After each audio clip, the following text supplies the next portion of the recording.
2019년 9월 1일 하나님께서 저에게 주시는 말씀은 요한복음 10장 1절에서 6절입니다.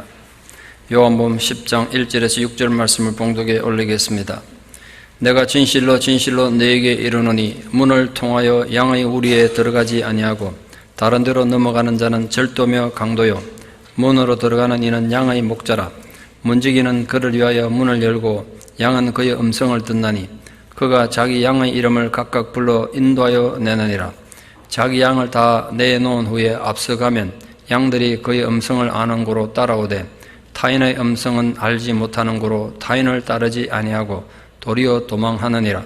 예수께서 이 비유로 그들에게 말씀하셨으나 그들이 그가 하신 말씀이 무엇인지 알지 못하니라. 아멘. 연휴라서 성가대 많이 빠질 줄 알았는데 많이 왔습니다 오늘.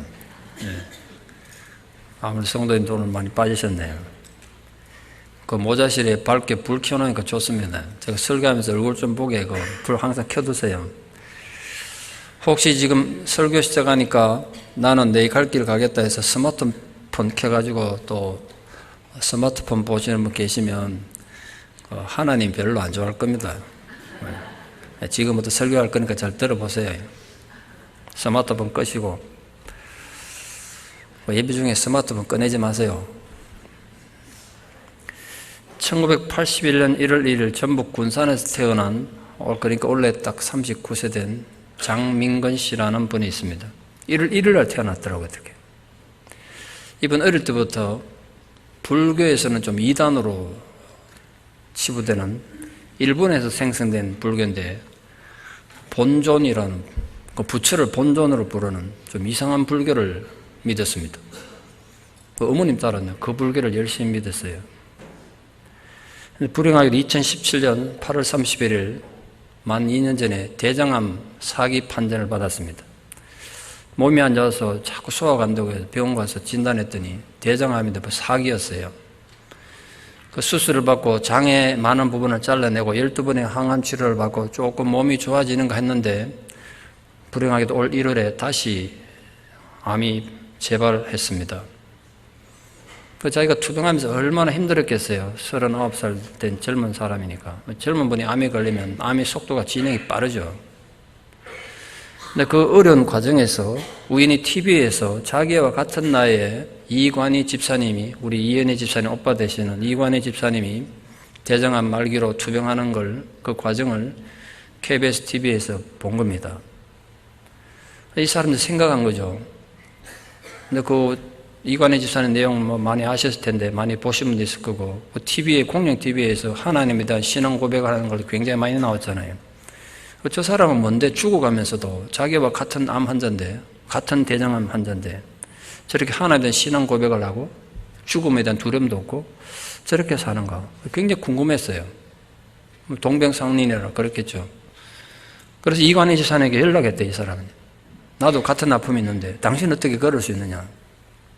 그 만남 때문에 이관희 집사님께서 이분에게 복음을 전하고 하나님을 믿게 됐습니다. 이관희 집사님은 1년 전에 소천에서 하나님 나라 가셨습니다만 이 생명의 씨앗을 하나 남기고 간 거죠. 이분이 이관희 집사님 때문에 예수를 믿게 된 거예요. 저는 이렇게 생각해요. 그때 그 순간 이관희 집사님은 그 사람에게 목자가 됐고 장민건 씨는 주님의 양이 된 거죠. 장민건 씨가 예수 그리스도를 나의 구주로 고백하고 2019년 5월 25일 세례를 받았습니다. 그분도 이제 내일 자신의 인생이 어떻게 될지 알 수 없는 상황에서 기도문을 많이 올려놨던데요. 기도문 보니까 처음에 어떤 기도 했겠습니까? 이 사람이 예수 믿을 때 어떤 마음을 믿었겠어요? 혹시나 예수 믿으면 기적이 일어나서 하나님 자기를 고쳐줄지 모르겠다는 생각으로 믿지 않았겠습니까? 그래서 살려달라고 기도 많이 했더라고요. 근데 세례받고는 기도가 바뀌었던데 하나님 내 더 이상 저를 살려달라 이런 기도는 하지 않겠습니다. 죽음이 두렵지 않게 해주시옵소서 이렇게 기도했더라고요. 죽음을 극복한 자가 되게 해달라고. 이관희 집사님 가졌던 그런 신앙을 나도 갖게 해달라고 이런 기도를 많이 하셨던데요. 죽어가는 상황에서도 자기가 좀 의미 있는 일을 남기고 가고 싶다. 예수 믿고 나니까 그 생각이 들더란 거예요. 그래서 이 병동에서 고생하는 소아암 환자들을 돕기 위해서 한 사람 10,000원 내면 1,000명 모이면 1,000,000원이잖아요. 그리고 1,000,000원씩 모아서 소아암 환자를 도와보자고 천사운동을 벌여서 1,000만 원 모아가지고 기부를 했어요. 이게 이제 뉴스에 보도된 거죠. 지난 8월 18일 KBS 9시 뉴스에 이분 얘기가 나오면서 이분이 왜 이렇게 변했는지 이관희 집사님 얘기도 같이 이렇게 TV에서 방영된 걸 봤습니다. 제가 우연히 뉴스 보고 이관희 집사님 또 나오는구나. 그렇게 보게 된 거죠. 안타깝게도 장민건 씨는 지난주에 하나님 부름받아 천국으로 갔습니다. 그분이 인생의 마지막 순간에 예수를 나의 구주로 고백할 수 있었던 이유는 단 하나라고 생각합니다. 그는 우리 목자 되신 예수님의 어린 양이었기 때문에 그렇습니다. 양은 목자의 음성을 들으니까요. 양우리에서 그의 이름을 부르시는 목자 되신 주님 음성에 그가 올바르게 반응한 것이다. 전 뉴스 보면서 그렇게 생각했습니다. 사람들은 원망하고 불평할지 모르겠습니다. 39살밖에 안 된 사람이 왜 암에 걸려 죽어야 되냐. 또 여러분 중에도 연세가 많이 드셔서도 몹쓸병 걸리면 원망하고 불평 많이 하시죠. 또 실제로 그런 얘기들 제가 많이 듣고 있는데요. 어떤 분들은 자기들이 조상을 열심히 섬겼는데도 왜 이렇게 병이 걸리냐고 원망하는 분들도 있고 그렇죠.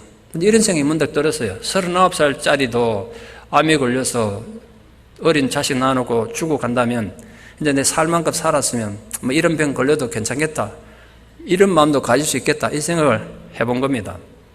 병 걸려도 괜찮다는 절대로 아닙니다만 이제 제가 만약에 병이 걸리면 지금 이 나이에 저는 그분보다 수십 년 더 살았으니까 그런 마음도 가질 수 있겠다. 이 생각을 감사한 마음을 생각을 해본 거죠. 우린 지난주까지 몇 주 동안 예수님께서 영적으로 맹인이었던 바리새인들을 질책하시는 모습을 보셨습니다. 그들은 예수님 오늘 표현을 하면 거짓 목자들이었습니다. 그와 대조되는 선한 목자 되신 예수님의 모습을 이번 장에서 아주 극적으로 강조하고 있습니다. 예수님은 오늘도 우리의 목자가 되십니다. 그 사실을 바로 알고 믿는 게 굉장히 중요하죠. 이름하여 목자의 비유를 우리에게 들려주신 예수님의 의도를 우리가 바로 이해하고 오늘도 우리를 부르시는 그 주님의 음성에 올바르게 반응하는 복된 우리들 되기를 축원합니다. 그 마음으로 이 설교를 준비했습니다. 오늘 본문에 세 가지 주제와 마지막 부르기 하나 붙었는데요. 첫 번째 주제는 이것입니다. 우리의 진정한 목자 되신 예수님은 우리의 이 양들의 문이 되셨다.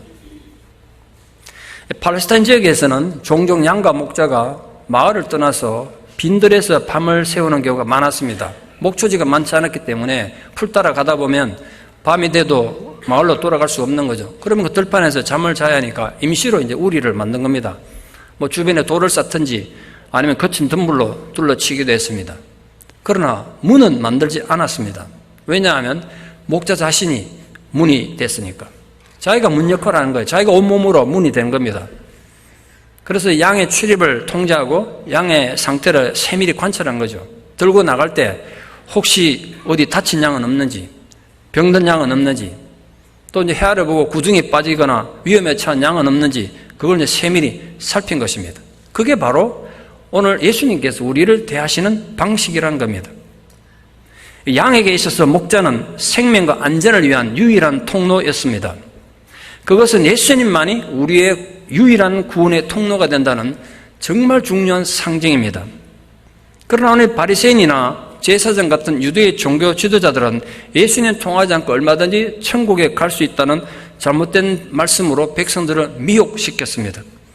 예수님은 오늘 이 비유를 통해서 바리새인들은 영적 맹인이고 사람들을 영혼의 죽음으로 내모는 강도나 절도에 불과하다는 사실을 준엄하게 꾸짖고 있습니다. 바리새인들은 결코 양들의 안전을 위해서 노력하지 않았습니다. 양들의 안전을 위해서 존재한 사람들이 아니었어요. 그들은 겉으로는 정말 열심히 신앙생활하고 하나님 뜻대로 사는 사람처럼 보였습니다. 양의 탈을 쓰고 있는 거죠. 그럼 그들이 양의 탈을 쓰고 있었지만 그 속은 노력질하는 이리와 도둑들이었다. 강도들이었다는 거죠. 그들은 주님의 복음이 아닌 자신들의 전통으로 양들을 갈취하고 생명을 앗아가는 자들이었습니다. 이 바리새인들뿐 아니라 다양한 이단들도 양의 문이 아닌 다른 곳으로 우리에 들어가는 절도매 강도들이 아닌가 이렇게 생각합니다. 요즘 세상이 힘들어서 그런지 요즘 뉴스에 자주, 특히 한국 뉴스에 자주 이상한 이단들이 성적 스캔들을 일으키고 문제를 일으켜서 뉴스 나오는 걸 봤습니다. 그래서 아주 14년형을 받아서 간 이 이단의 교주도 봤고요. 또 지난주에도 보니까 어떤 또 이단, 그 이단은 13만 명이나 모인다는데, 이단들이 그렇게 사람 모이는 게 정말 안타까워요. 그런 이단들의 공통점은 뭐냐 하면, 하나같이 모든 이단들은 교주를 하나님처럼 떠받들어요. 하나님께 돌아갈 영광을 다 교주에게 바치는 거죠. 그들은 천국을 훔치는 절도의 강도란 거예요.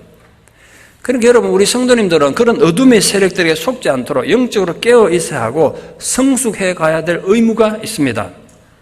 다른 데로 넘어가는 자는 절도며 강도라고 하신 것은 양들을 속이고 죽이는 이런 이단들이나 바리새인들 같은 잘못된 종교인들만을 말하는 건 아니에요. 물론 그 사람도 잘못됐습니다만, 우리 안에도, 우리가 정상적으로 하나님 말씀 믿고 예배드리는 우리 안에도 바로 복음이 아닌 다른 데로 넘어가려는 잘못된 믿음은 누구에게나 있을 수 있어요. 예를 들면 이런 겁니다. 어떤 사람은 하나님 말씀보다 예수님의 십자가 보혈보다 자기 도덕성을 더 굳게 믿어요. 자기가 도덕적이기 때문에 구원받는다는 거예요. 또 어떤 사람들은 자신의 지식을 자랑해요. 또 어떤 사람은 자신의 종교적 열정으로 인해서 자신은 의로운 존재라고 아주 자신만만해하는 사람은 제가 자주 만나봤어요. 모두가 절도며 강도라는 거예요. 예수님 말씀에 하면. 하나님 앞에서는 우리 모두가 단지 죄인일 뿐이기 때문에 그렇습니다. 지난주 우연히 제가 책을 읽었는데요. 아주 도덕적이고 이웃에게 신용도 있고 선행도 많이 베풀면서 사는 성도가 있었어요. 게다가 그런 높은 학문적 훈련으로 스스로 굉장히 똑똑하다는 자부심 또한 대단한 사람이었습니다. 그 결과 그는 자신은 언제 죽어도 천국행 통행증을 가진 사람이라는 환상 속에 살았어요. 어느 날 밤에 꿈을 꿨는데 자신이 평소에 생각한 대로 자신의 선행과 지식으로 만난 사다리가 천국까지 쫙 연결된 걸 봤어요.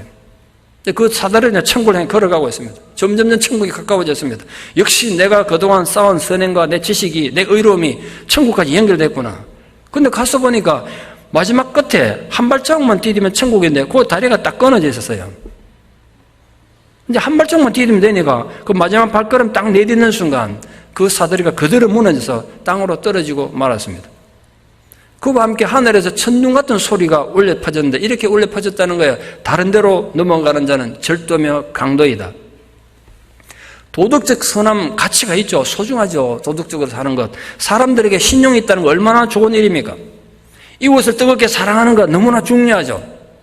그러나 그것이 아무리 아름답다고 해도 이런 것들이 예수 그리스도를 통하지 않고서도 천국 갈 수 있는 걸 의미하는 건 아니란 말이에요. 성경은 천하만국에 구원 얻을 만한 이름을 주신 적이 없다고 경고하고 있습니다. 오직 예수 그리스도가 내 영혼을 이끄시는 유일한 구원의 문이심을 인정하고 고백하지 않는다면 인간은 자신이 이루어놓은 모든 인간적인 업적과 함께 망하고 말 것입니다. 왜냐하면 그는 예수님 표현을 하면 천국의 도둑이고 강도이기 때문에 그렇습니다. 오늘 예수님께서 자신을 양의 문이라고 말씀하신 그 사실에 비춰볼 때 그럼 그 양의 우리는 뭘까? 아무리 생각해봐도 현대적 개념의 그 양의 우리는 교회인 것 같습니다. 이 교회가 양의 우리란 말이에요. 예수님 우리 그 교회의 문이 되시는 거죠. 그렇다면 교회는 지금도 계속해서 도둑과 강도로 표현되는 이리떼에게 위협을 당하고 있을 것입니다.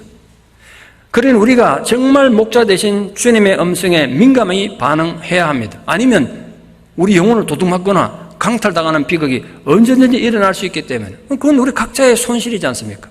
그 여러분 영혼을 잘 지키시고 주님 음성에 귀를 잘 기울이는 분들 되기를 바랍니다. 두 번째로 목자 되신 예수님은 양들의 이름을 불러서 찾으시는 목자라고 설명하고 있습니다. 유럽 여행하시는 분 많이 보셨겠습니다만 유럽에도 양을 많이 칩니다. 그러나 유럽에 양 치는 목적은 고기가 목적이기 때문에 조금 키워가지고 빨리 키워서 도살하는 게 목적이에요. 그러나 팔레스타인에서는 양털이 목적이기 때문에 가능한 오래 살려둬야 돼요. 그러다 보니까 양들과 목자가 오랜 세월 같이 생활한 것이 일반적입니다. 그러다 보니까 목자들은 양들마다 이름을 다 붙여주고 이름으로 양들을 불렀다는 거예요. 특히 팔레스타인에서는 목초지가 귀했기 때문에 여러 목자가 같이 양을 쳤습니다. 그러니까 한 우리 안에 다양한 이 목자들의 양들이 함께 섞여 있죠. 그거 어떻게 구분해낼까요? 제가 얼마 전에 그런 내용을 다룬 다큐멘터리를 본 적이 있는데요. 그 테스트도 막 하더라고요. 우리 안에 다양한 양이 섞여 있어요. 근데 우리 눈에 보기에는 다 같은 양인데 목자들은 다 자기 양을 다 알더라고요. 어떻게 양을 구분해내냐니까 목자가 아침에 서가지고 풀 뜯으러 가는데 이름을 다 부르니까 양들이 한 마리 한 마리 그 찾아 나오더라고요. 그 PD가 테스트를 했어요. 목소리 흉내 내가지고 그 이제 목소리 흉내 내니까 절대로 안 속았어요. 그리고 목동에 입고 있던 그 조끼 있지 않습니까? 그 목동 냄새가 나는 거죠. 그 옷을 입고 가도 양들은 도망만 갔어요. 다 알더란 거야. 목동들이 이 목소리를 낼 때 양들이 알아듣고 따라 쓴다는 거예요. 그건 선한 목자는 사건과 달리 자기 양에 대해서 속속들이 알고 있다는 거예요. 한 마리 한 마리 이름 불러가면서 한 마리 형편 다 안다는 거예요. 양을 보호한다는 뜻이고 양에게 얼마나 친밀감을 가졌는지 그걸 보여주는 거죠. 그렇다면 우리 목자 되신 주님께서는 우리에게 뭐가 필요한지, 우리 아픔이 뭔지 왜 모르시겠습니까? 여러분 너무 신세 한탄하지 마십시오. 우리가 구하기 전에 다 하신다고요. 이런 주님을 신뢰하고 따를 때 우리 현실이 좀 고통스럽고 또 때로는 불합리하고 또 때로는 억울한 일을 당한다고 해도 절망하지 않을 수 있지 않겠습니까? 정말 주님을 나의 목자라 믿는다면 우리의 모든 것을 아시는 주님을 믿고 고백하며 주님의 손길을 우리가 조용히 기다릴 수 있지 않습니까? 그럼 앞서 말씀드린 것처럼 양들은 다른 목자의 소리는 절대로 반응하지 않았습니다. 다른 목자나 강도가 아무리 음성을 변조하거나 복장을 비슷하게 입어도 금방 알아차리고 도망쳤다는 거예요. 교회가 만약 우리 안에 있는 양들이 우리 교인들이라면 지금도 예수님은 이 교회 내에서 염소나 양의 탈을 쓴 이리와 섞여 있는 양들을, 주님의 양들을 불러 모으고 계시는 거예요. 그러므로 누구든지 참 목자 대신 예수님의 양이라면 그분의 소리에 반응해야 하지 않겠습니까? 분명히 반응할 것입니다. 그게 예수님의 양이 된 증거이기 때문에. 성도님들은 양들이 목자의 음성을 구분하듯이 예수님의 음성을 분별할 줄 알아야 합니다. 그러기 위해서 항상 하나님의 말씀을 깊이 묵상하고 이 세대를 본받지 않고 그분의 선하시고 온전하신 뜻이 무엇인지 분별해야 합니다. 양과 목자 비유의 핵심은 예수님 말씀에 대한 유대인들의 반응에 있습니다. 아무리 바른 진리로 그들을 불러도 그들은 반응이 없었다는 거예요. 반응하지 않았어요. 오히려 그들은 영혼의 강도와 도둑을 뒤따라갔습니다. 그 이유가 도대체 뭘까요? 이유는 하나예요. 그들은 주님의 양들이 아니었던 것입니다. 오늘 이 비유는 유대 사회를 가득 채우고 있는 거짓 선생들에 대한 경고입니다. 특히 제사장들이나 바리새인들은 종교적 헌신과 열정은 대단했는지 모르지만 예수님 진단에 하면 도둑들이고 강도들이란 거예요. 그런데 안타까운 것은 유대인들이 바리새인들의 소리에는 민감하게 반응하면서도 예수님의 음성에는 반응을 제대로 하지 않은 겁니다. 그러므로 오늘 본문은 주님의 그 말씀을 따르지 않는 자들에 대한 분명한 책임을 말하고 있다고 합니다. 최소한 주님의 형태라면 주님 음성을 분별할 수 있어야 하니까요. 다른 사람을 따라가다가도 목자가 나를 부르면, 목자의 소리를 들으면 길을 돌이켜야 되는 거죠. 양이라면 목자의 음성에 반응하기 때문에 그렇습니다. 1839년 7월 8일에 태어난 록펠러는 자기 자서전에 이렇게 적고 싶대다. 나처럼 전혀 가진 것 없이 시작했던 사람이 또 있겠는가? 그만큼 가난했단 소리죠. 정말 어릴 때 가난했습니다. 근데 어릴 적부터 아주 부지런했고, 그 자서전에 하면 이 장사 수완이 굉장히 뛰어났더라고요. 할머니나 어머니들이 뭐 그걸 가르쳐줘서 그런지. 1863년이니까 남북전쟁이 한창일 때입니다만, 그때 돈을 좀 모았어요. 나이가 24살 때였는데요. 어떤 친구가 권유해가지고, 광산에 투자하면 떼돈을 번다 이래가지고, 석탄 나오는 광산을 샀어요. 근데 아무리 파도 석탄이 안 나오고 돌멩이만 나오는 거예요. 알고 보니까 속은 거예요. 사기당한 거예요. 근데 폐광이죠, 폐광. 그러니까 이제 광부들한테 월급도 못 주고 임금이 자꾸 밀리니까 이 광부들이 폭동을 일으켰어요. 폭도로 변해가지고 록펠러를 붙잡아다가 탄광안에 집어다 넣고 니 거기서 우리 밀린 임금 주기 전에 절대로 나오지 못한다고 탄광에 가다 버렸어요. 컴컴한 탄광에 갇혀서 폐광에 갇혀가지고 록펠러가 얼마나 힘들었겠습니까? 그때서 눈물 콧물 흘리며 막 통곡의 기도를 하나님께 드렸어요. 하나님 저 살려달라고. 그러다 지쳐가지고 깜빡 잠이 들었습니다. 그런데 꿈을 꿨는데 그 꿈속에도 보니까 자기가 너무 지쳐가지고 길을 가는데 길을 가다 쓰러진 거예요. 꿈에서. 그런데 하늘에서 큰 손이 나오더니 쓰러진 자기를 이렇게 세우는데 깜짝 놀라서 눈을 떴어요. 눈 떠보니까 여전히 캄캄한 차가운 폐광바닥에 쓰러지는 자기를 발견했습니다. 근데 바로 그때였습니다. 자기 귀에 생생한 소리가 들렸어요. 음성이 들렸어요. 록펠러, 네가 갈 곳에 이미 이르렀다. 때가 되면 열매를 거둘 것인데 네가 있는 곳을 더 깊이 파라. 그 얘기를 듣고 좀 신비한 마음이 들어가지고 밖에 나와가지고 울면서 이제 폭동을 일으키는 광부들한테 호소합니다. 한 번만 더 나 좀 도와달라고. 내가 지금 어떤 감동을 받았는데 이 좀 더 깊이 좀 파보자고. 대부분의 광부들은 코웃음 치면서 비웃었습니다. 그래도 록펠러가 막 울면서 부탁하니까 인간정에 걸린 몇 명이 가서 다시 팠어요. 한참 판더니 석산이 나온 게 아니라 거기서 물이 확 솟구친데 보니까 물이 시커맸어요. 보니까 석유였어요. 그때부터 이분이 이제 석유왕이 되는 겁니다. 33세에 백만장자가 됐고요. 43세는 미국 최고의 부자가 됐습니다. 53세는 세계 최고의 부자가 됐습니다. 세계 최고의 부자. 사실은 지금까지도 역사상 가장 부자였던 사람으로 기록에 남아있죠. 지금 세계 최고의 부자보다 몇 배의 돈이 더 많았던 사람으로 기록됐던데요. 근데 그럼에도 불구하고 행복하지 않았어요. 열심히 돈만 벌다 보니까. 근데 55세에 록펠러는 당신 앞으로 1년밖에 살지 못한다는 의사의 사형 선고를 듣습니다. 최후로 이제 마지막 진단하러 병원에 가는 어느 날이었습니다. 지친 몸을 휠체어 의자에서 병원에 들어가는데 병원이 막 시끄러워서 정신을 차려보니까 이분비 때문에 이 원무과 직원하고 어떤 어머니하고 싸우는 소리였어요. 원무과 직원은 돈 내지 않으면 절대로 입을 못한다 그러고 어린 딸을 데리고 네 어머니는 딸이 죽어가니까 일단 입원해서 살려만 주면 어떻게든 돈을 갚겠다고 병원비 가져오겠다 그러니까 병원에서는 돈 안 낸다고 입원을 안 시켜준 거예요. 근데 그걸 본 록펠러가 비서를 불러다가 몰래 저 소녀의 병원비를 대주라 그랬어요. 비밀로 한 거죠. 그리고 한 일주일쯤 뒤에 그렇게 죽어가던 소녀가 완쾌해가지고 퇴원하는 걸 목격하게 됐어요. 병상에 있으면서 그걸 목격했던 록펠러가 자기 자서전에 이렇게 썼어요. 내 한평생 살면서 이렇게 행복한 삶이 있는 줄은 몰랐습니다. 그렇게 기록하고 있어요. 그때부터 록펠러는 나눔의 삶을 살기를 작정합니다. 근데 동시에 자기가 그렇게 나눔의 삶을 살고 하나님에 대한 생각을 가지게 되니까 점점 몸이 호전돼서 뭐 특별히 의사 치료도 안 받는데 주치의까지도 기적이라고 말할 정도로 얘기해서 건강을 회복했습니다. 록펠러 76세 때 아내가 먼저 하늘나라로 갔는데 그 아내를 그리워해서 아내를 기념하는 교회를 시카고 대학 안에 봉헌하고 세웠습니다. 그 예배당 봉헌하는 날 기자가 와서 물었던 내용이 자서전에 있습니다. 회장님 이렇게 엄청난 부자가 됐는데 성공의 비결이 뭡니까? 록펠러가 이렇게 대답해요. 우리 어머니 엘리자가 내게 남겨준 신앙의 10가지 유언 때문이다. 어머니가 남겨준 그 신앙의 유산 그 10가지인데 그걸 지키고 살아서 이렇게 부자가 됐다는 거예요. 98세까지 살면서 선한에 힘썼습니다.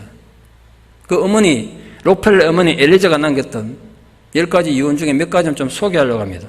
첫째는 무엇보다도 하나님 아버지를 친아버지 이상으로 섬겨라. 왜냐하면 인생의 모든 공급자는 하나님이시니까. 네 아무리 가난해도 하나님 잘 섬겨라. 두 번째는 목사님을 하나님 다음으로 섬겨라. 왜냐하면 목사님과 좋은 관계 속에서 말씀을 듣는 게 복이기 때문이다. 주일 예배는 반드시 본교에서 드려라. 딴 데 가면 마음이 흩어진다. 오른쪽 주머니는 항상 11조 주머니를 사용해라. 11조 잘 드리라는 거죠. 아침에 목표를 세우고 기도해라. 그리고 잠자기 전에도 하루를 반성하면서 기도해라. 아침에 꼭 시간을 내가지고 하나님 말씀을 읽어라. 하나님 말씀을 듣는 시간이 반드시 필요하다. 그리고 마지막 10번째 이거예요. 예배에 가거든 항상 맨 앞에 앉아라. 뒤에 앉은 분들 잘 들어보세요. 부자 되고 싶은 앞에 앉으세요. 앞에. 우리는 앞에만 다 비었다니. 록펠러가 예배당 앞에 앉아서 부자 됐다니까. 록펠러는 목자의 음성을 듣고 따르는 충실한 하나님의 양이었다. 제가 그 자서전 보면 다시 그렇게 생각했어요. 그래서 인류 역사상 가장 큰 부자로 살다 간 것이 아닌가 이렇게 생각합니다. 목자 되신 주님은 양들의 모든 형편과 필요를 아십니다. 형편과 처지는 사람마다 다르겠지만 하나님은 다 아신다니까요. 우리 연약함도 아세요. 그래서 우리 그 연약함을 연단하고 치료하셔서 하나님 사람으로 다시 세우실 것입니다. 그러므로 아무리 내게 유익하고 이게 내게 필요한 길이라고 생각되어도 주님 말씀이 아니라 그러면 돌아서는 것이 양들인 우리가 해야 될 의무란 말이에요. 세상의 거짓된 소리들은 우리 영혼을 혼란스럽게 만들고 우리 마음에 자꾸 정욕을 부추깁니다. 그러나 하나님 말씀은 우리 영혼을 깨끗하게 합니다. 우리 지치고 상한 영혼에 소성케 하는 거죠. 그런데 안타깝게도 우리가 예수님 음성에는 전혀 반응하지 않으면서 인간들의 소리와 인간들의 말에는 모습에 얼마나 예민하게 반응합니까? 주님 말씀에는 무관심하면서 사람들의 그 의미 없는 한마디에는 마치 하늘이 무너진 듯한 반응을 하는 일이 얼마나 많습니까? 여러분, 자기 마음 좀 잘 다스리십시오. 결코 완벽할 수 없는 인간의 그 말 한마디에 왜 그래 영향을 받습니까? 그게 우리 운명을 바꿀 만큼 가치가 있습니까? 그렇지 않다는 거 여러분 잘 아시잖아요. 오직 예수 그리스도의 말씀에만 주파수를 맞추십시오. 그 소리에만 민감하게 반응하십시오. 그럼 나의 현재와 나의 미래뿐 아니라 내 영혼을 결정하는 것은 인간의 소리가 아니라 바로 주님의 음성에서 오는 것입니다. 양의 목자의 음성을 들으면, 양이 말입니다. 목자의 음성을 들으면 기쁨이 생긴다고요. 마음에 두려움이 사라지고 평안과 소망이 우리 마음에서 생겨나요. 또 목자의 음성을 듣는 양은 겸손해집니다.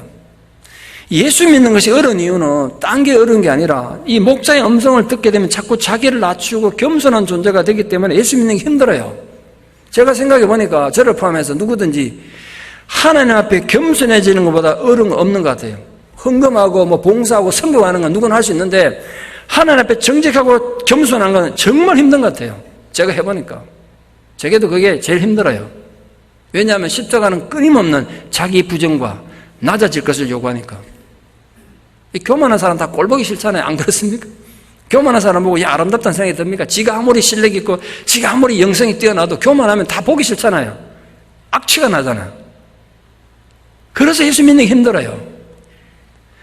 주님의 음성이 계속 그렇게 말씀하고 가르쳐 주시기 때문에 그래요. 예수 잘 믿는 사람은 겸손해요. 인간은 근본적으로 교만하기 때문에 신앙생활하기 힘들어요. 무지 힘들어. 사랑하는 성도님들은 부디 목자 되신 주님의 음성에 순종하는 이 겸손의 훈련을 계속해가는 분들 되기를 바랍니다. 그로 인해서 여러분의 전생에 상상할 수 없는 풍성한 하늘의 은혜를 받아 누리는 감동의 길을 축원합니다. 세 번째, 그 주님은 양들 앞서서 인도하는 목자입니다. 서양의 목동들은 항상 뒤에서 양을 몰고 갑니다. 말 타고 몰고 가죠. 왜냐하면 서양의 목장은 넓은 평원이기 때문에. 우리 동네도 그런 데 많잖아요. 다 평원이잖아요. 이건 협곡, 계곡 이런 게 없잖아요. 그러나 팔레스타인에서는 결코 목자가 뒤에서 양을 몰고 가지 않습니다. 항상 앞에서 이끌고 갑니다. 이유가 뭔지 아십니까? 팔레스타인의 목초지는 대부분 바위와 협곡과 절벽으로 이루어져 있어 너무너무 위험하기 때문에 그렇습니다. 미리 정찰해서 위험으로부터 양을 보호해야 하기 때문에 항상 목자는 양들을 앞서 인도합니다. 언제 그 계곡에 숨어있던 맹수들이 뛰어나가지고 양떼를 덮칠지 몰라요. 목자 눈앞에서 그 양이 죽어가는 거죠. 목자는 맹수들의 습격해서 양떼를 보호하기 위해서 자기가 먼저 위험 요소가 없는지 앞서가서 양떼를 이끌어가는 겁니다. 지난 8월 12일이니까 얼마 전입니다만 오스트리아 카라벨덴 산에서 우리나라 백두산 높이쯤 되는 산이던데 산 높이가 그 양떼들이 여름을 맞아서 인근의 다른 목초지로 방목지로 옮기는 중에 이 절벽 너무 가까이 가가지고 양들의 무게 때문인지 절벽이 갑자기 무너져 내리는 바람에 180마리 양떼가 몰살당했더라고요. 이 절벽 높이가 80m에서 100m쯤 된다는데 신문에 하는 그게 다 추락해 죽어버렸어요. 목동이 뒤에 따라가니까 앞에 뭐가 있는지 미리 못 보고 대처를 못한 거예요. 양떼들은 지극히 양들은 시각이 나쁘거든요. 바로 눈앞에 뭐가 있는지 모른다고요. 이거 좀 미리 목장 앞에 갔으면 위험을 이렇게 피하게 했을 텐데 그게 제대로 안 되는 바람에 다 죽었어요. 언젠가도 제가 말씀드렸습니다만 이전에 영국에서는 마을에서 공동으로 소유해서 관리하다 6,000마리가 넘는 양떼가 절벽에 떨어진 돌멩이 하나 소리 놀라가지고 한 마리가 뛰니까 전부 따라 뛰어가지고 절벽에서 6,000마리 다 뛰어내려 죽은 거 아시죠? 그 밑에 쿠션 때문에 뒤에 한 100마리 좀 살아남았대요. 그 마을 전체가 이제 파산했다는 얘기죠. 6,000마리 양이 다 죽어버렸으니까.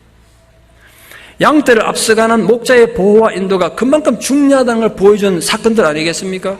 기억하십시오.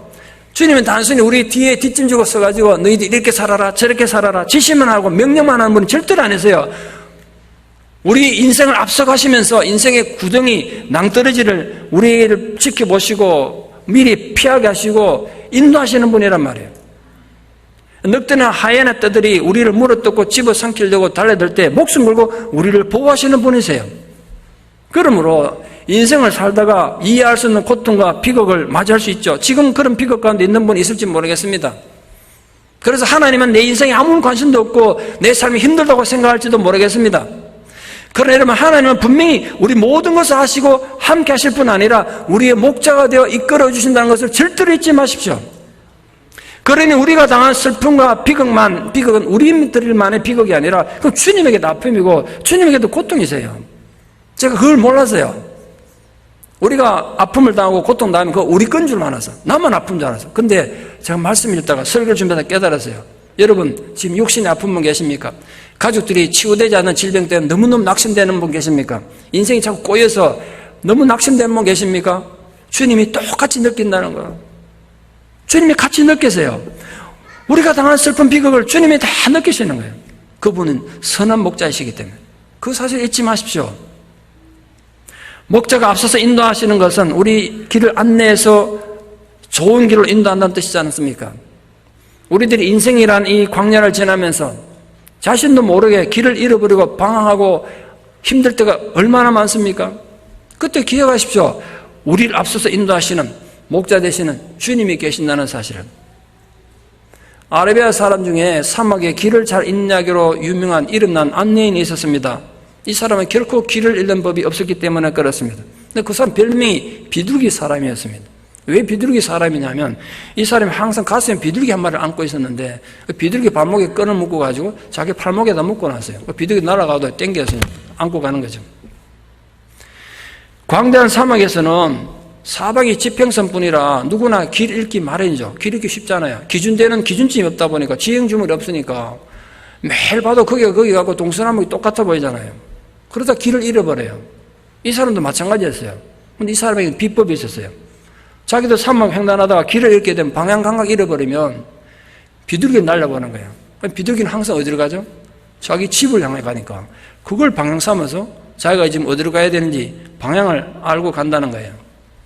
그 사람 말이 자기는 이 고마운 비둘기 때문에 한 번도 길을 잃어본 적 없대요. 우리 누구나 사막 같은 세상에서 나름대로 기준을 가지고 살아갑니다. 어떤 사람들은 뭐 대단히 성공한 위인이나 그들의 공적을 목표로 삼고 나도 성공하고 싶다는 생각으로 살죠. 많은 사람들이 돈이나 명예나 권력을 목표로 하고 열심히 삽니다. 때로는 자신의 지식을 의지해서 당당하게 살기도 합니다. 그러나 이 모든 것들은 다 불완전한 것들 아니겠습니까? 그러므로 오직 예수 그리스도를 자신의 목자로 삼고 따라가서 결코 길을 잃지 않고 복되고 지혜로운 삶을 사는 주님의 양들 되기를 축원합니다. 주님은 단지 우리를 보호하시는 목자일 뿐 아니라 우리 인생의 모범이 되시기 때문에 우리를 앞서가시는 거예요. 주님이 친히 제일 먼저 제자들의 발을 씻기심으로 생명의 본을 보인 거 아닙니까? 십자가의 고통마저 마다하지 않으시고 희생의 삶을 보여주셨잖아요.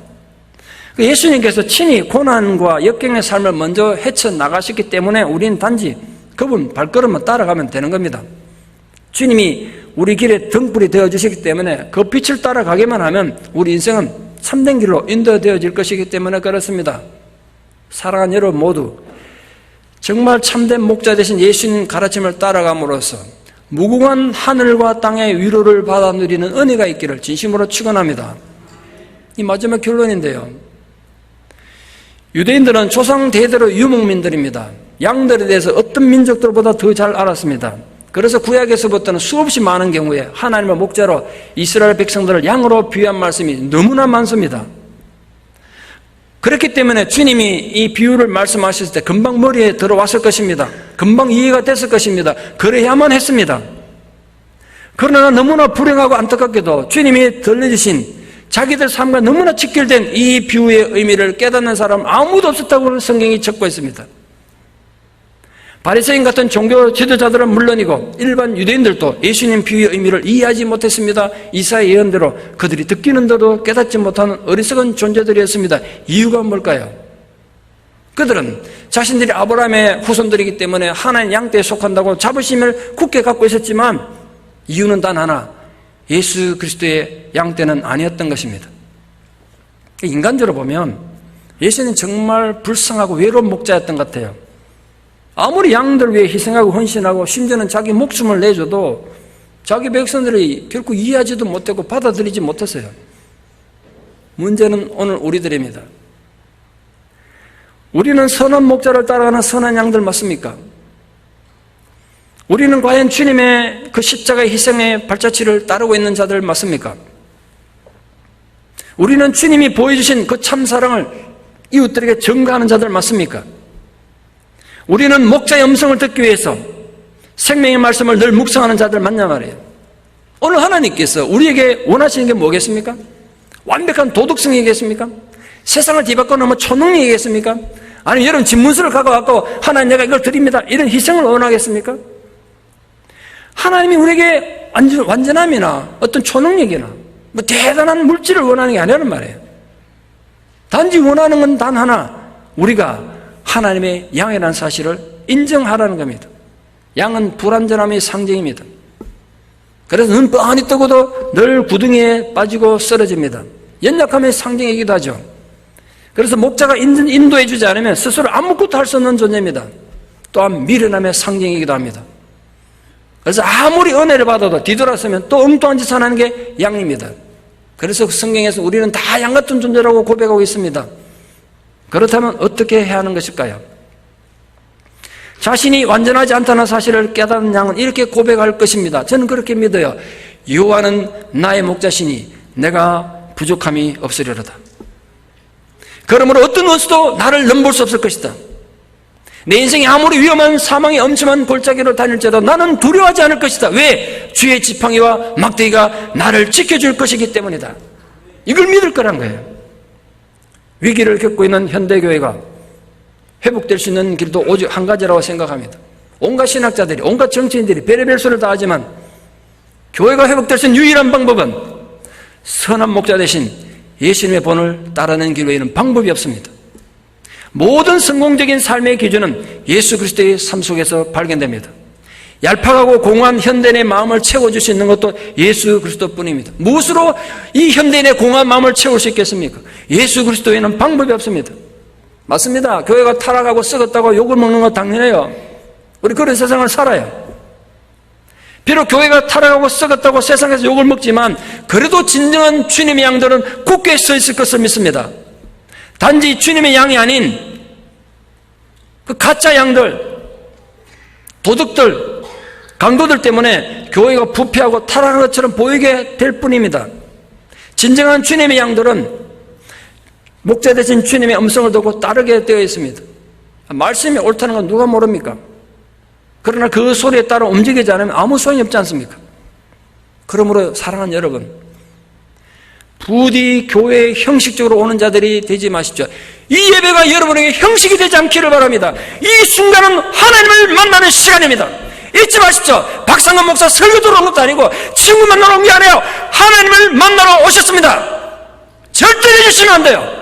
여러분 오늘 도둑 맞지 마십시오. 강도들에게 빼앗기지 마십시오. 이 시간은 하나님을 만나는 시간입니다. 근데 어찌 감히 이 예배의 시간에 엉뚱한 짓을 할 수가 있습니까? 하나님이 두렵지 않습니까? 목사가 실망하면 이런 게 무슨 문제겠어요? 하나님 앞에 여러분 영원히 서 있는 시간이란 말이에요. 이 시간이 잘못되면 여러분 영원히 또 강도들의 도둑 맞는데 괜찮습니까 그건? 여러분 자식들이 공부 못하고 사업이 좀 힘들고 돈 잃어버리면 막 안타깝죠? 얼마나 아쉽습니까? 진짜 안타까워할 것은 여러분 영혼이 도둑맞는 거예요. 그래서 목자의 음성을 거부하는 명목상의 그리스도인이 되지 마십시오. 명목상의 그리스도인처럼 불쌍한 거 없습니다. 다시 말씀드립니다. 교회는 오지만 명목상의 그리스도인처럼 불쌍한 건 세상에 없어요. 여러분이 그 뒷모습을 보면서 사단이 얼마나 비웃겠습니까? 그래, 네가 그런 식으로만 교회를 다녀라. 아무 의미가 없을 거니까. 여러분 뒷모습을 보며 비웃는 그 도둑들, 그 강도들에게 왜 웃음거리가 되십니까? 그런 상태로 교회를 다니면 영원히 도둑맞고 강도당하는 건 시간 문제예요. 여러분이 이 교회에서 인간들의 소리에는 귀 기울이지 말고, 그러므로 오직 진정한 목자 되신 주님의 음성에만 귀 기울이기를 간청합니다. 인간들의 삐딱한 모습을 보지 말고 주님의 모습만 바라보기를 간절히 소망합니다. 주님의 은혜로 모습만 바라보세요. 부디 교회 안에서 예수를 만나기를 바랍니다. 사랑하는 성도님 모두, 여러분의 이름을 부르시는 참 목자 되신 주님의 부르심에 응답하여 순종으로 따라감으로 푸른 초장 실만한 물가로 인도받아지는 여러분의 복된 생애 되시기를 진심으로 축원합니다. 기도드리겠습니다.